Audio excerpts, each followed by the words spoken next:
Ben ritrovati cari telespettatori. Allora, siamo in mezzo a questi ponti, queste festività che hanno un significato molto importante, non soltanto storico, sottendono dei valori significativi che è bene conoscere, e allora non poteva non parlarne di questo lo SPICCIGL, relativamente in modo particolare a quello che è stato e dal 1949 in poi è diventato istituzionalizzato come data il 25 aprile, ma anche naturalmente il 1° maggio, e relativamente poi al 1° maggio ed altri aspetti che riguardano la nostra Costituzione abbiamo anche il piacere di avere il CGIL. Allora vi presento i nostri interlocutori odierni. Ben ritrovato Massimo Cestaro, segretario SPICCIGL del Veneto, grazie di essere qui con noi. Grazie a voi. Ben ritrovata Silvana Fanelli, segretaria della CGIL del Veneto, grazie. Grazie a voi. Allora, non diamo nulla per scontato, magari i nostri telespettatori possono avere qualche anno in più, per cui hanno ben presente, c'è anche chi in qualche modo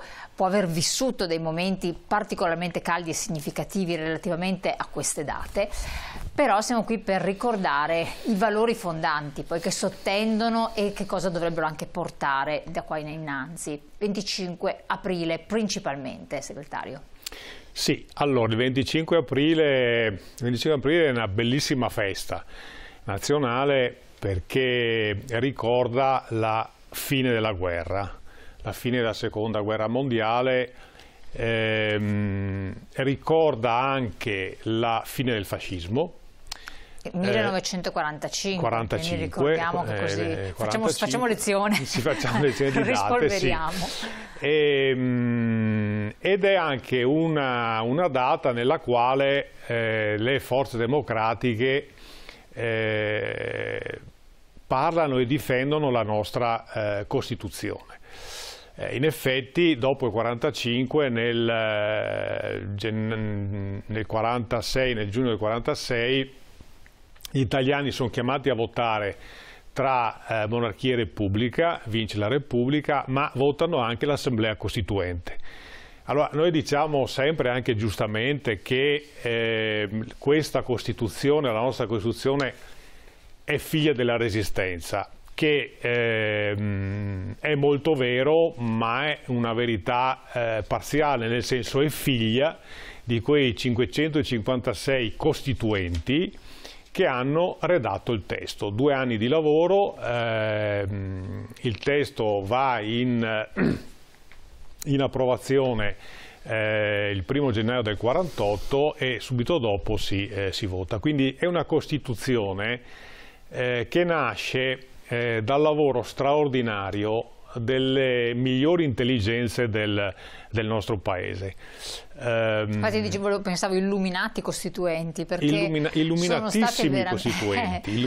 Pensiamo da allora ad oggi è di estrema attualità, pur con le discussioni che dopo entreremo anche nel merito che possono essere insorte, però intanto sono principi cardine della nostra democrazia. Principi cardine. Io mi permetto solo di dire, ho sentito in questi ultimi giorni qualche idiozia tipo nel testo della Costituzione non c'è nessun riferimento all'antifascismo, cosa in parte non vera, perché c'è la norma transitoria finale che vieta la ricostituzione sì. Ma il tema non è questo. Fosse questo, nella Costituzione non è neanche scritto che è vietato rubare, insomma, cioè è, diciamo, l'impalcatura della Costituzione che è profondamente antifascista. E bene hanno fatto i padri costituenti a non fare un riferimento al ventennio fascista, perché la nostra Costituzione trae origine da un pensiero lungo, filosofico, risale perfino ai primi filosofi greci, cioè è una cultura straordinaria quella presente nella nostra Costituzione, e sarebbe stato un errore costruirla in antitesi di un periodo storico. In realtà la nostra Costituzione è un impianto per il quale si capisce benissimo che è contro le dittature tutte, insomma, quindi lì dove si dice l'Italia è una repubblica democratica e tutti gli altri articoli che seguono ti danno l'idea di un pensiero lungo, e i nostri costituenti hanno immaginato una carta che dovesse durare da quel momento all'eternità, cioè c'è un pensiero lungo, quindi non è relativo a o contro un periodo storico o a favore di un altro periodo storico, sono un pensiero filosofico assolutamente straordinario ed ha un'impalcatura, mi verrebbe da dire quasi, di una bellezza geometrica. Se pensi alla figura del Presidente della Repubblica, no? È eletto dalle due Camere, Camera e Senato, con un meccanismo di votazione per cui diciamo, il meccanismo in sé implica l'identificazione di una figura super partes. Il Presidente, una volta eletto, incarica il Presidente del Consiglio, che deve avere la fiducia del governo dal Parlamento. Una volta ottenuta la fiducia del Parlamento, il Presidente della Repubblica formalizza l'incarico. Contemporaneamente è anche Presidente del CSM, l'organismo di autogoverno della magistratura. Cioè nella figura del Presidente della Repubblica c'è un rapporto perfetto tra potere legislativo, potere esecutivo e potere giudiziario, e quindi il Parlamento, il governo, la magistratura. Noi la vediamo poco sta cosa, diciamo, fortunatamente, ma il Presidente della Repubblica è anche il capo delle forze armate, cioè è un equilibrio veramente eccellente, e così potremmo dire anche per gli altri articoli, che è la cosa che ci preoccupa un po' quando diciamo un po' sbrigativamente si pensa di mettere mano ad alcuni articoli. La Costituzione è un impianto complesso che ha una sua impostazione, che è costruita appunto su pesi e contrappesi tra poteri e contropoteri, perché un sistema democratico moderno deve prevedere esattamente questo. E poi, se posso dire, è scritta in maniera tale che la capiscono anche i bambini, cioè la freschezza del linguaggio è tale per cui chiunque è in grado di leggerla e apprezzarne i contenuti. Lo dico perché troppo spesso si pensa che la Costituzione sia una sorta di armamentario vecchio, insomma, non più utilizzato e in qualche modo modificabile senza grandi sforzi. Personalmente mi vengono i brividi quando sento qualcuno dire beh, ma si tocca solamente qualche articolo. Avrebbe più senso, se uno volesse mettere mano alla Costituzione, rivedere l'impianto nel suo insieme, non qualche articolo, perché è un sistema delicatissimo. Nel momento in cui tocchi un pezzo rischi di far franare tutto quanto l'impianto. E ne parlerà poi Silvana, ma la nostra preoccupazione circa le modifiche che la maggioranza ha in mente di attuare nei prossimi mesi ci preoccupa non poco, perché rischia proprio di scardinare un equilibrio lungamente pensato dai nostri padri costituenti. Io mi metto dall'altra parte, perché dopo sennò giustamente dicono non si pongono le obiezioni, ci servirebbe l'interlocutore esperto che possa fare anche le corrette osservazioni. Io chiedo soltanto, ma passati i tempi, poi è stato modificato il mondo, veramente il mondo, e le mentalità anche delle persone, guardando avanti con prospettiva dei più giovani, di chi vuole comunque avere delle aperture diverse, perché appunto non mettere anche mano e valutare diversamente alla luce magari di storture che si sono verificate nei fatti, perché poi nella teoria tutto è effettivamente perfetto o perfettibile, nei fatti poi magari si sono viste delle cose che a una parte possono non essere piaciute, ad altra sì, o come la vedete voi? Fanelli. No, le storture però non sono determinate dalla Costituzione. Le storture sono determinate dalle normative che si sono magari stratificate nel tempo. E mi collego a quello che diceva Massimo.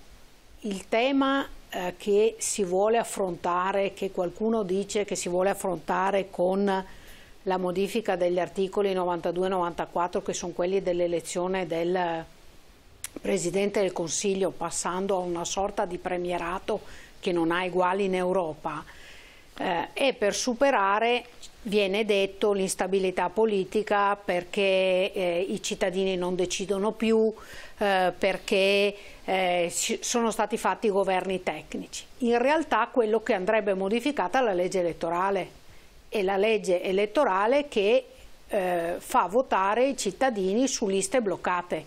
Basterebbe modificare quella per ridare piena volontà ai cittadini di nominare in Parlamento, naturalmente sulla base del proprio orientamento politico, le persone che vuole mandare a rappresentarle.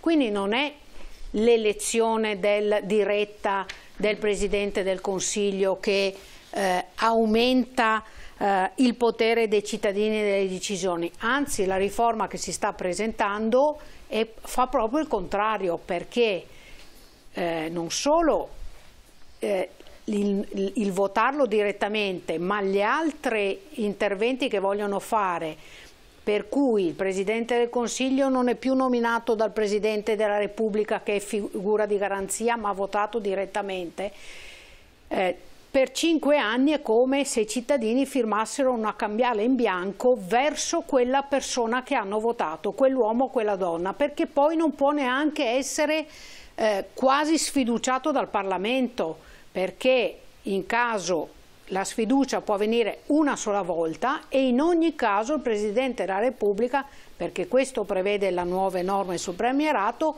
deve ridare, se c'è sfiducia vuol dire che non si condivide più quella linea politica, quella strategia politica, bisogna ridare l'incarico a un'altra persona che mantenga quella linea politica e quella strategia politica. E allora cosa sfiducio? È una sfiducia sulla persona, non è una sfiducia su una politica che non sta dando i suoi risultati, e quindi si toglie potere al Presidente della Repubblica, che perde la sua funzione di garante di terzo super partes, si toglie funzioni al Parlamento, che non può sfiduciare il Presidente del Consiglio e il Governo, si toglie potere ai cittadini perché nominano una persona ogni 5 anni che resta lì indipendentemente da quello che fa o non fa.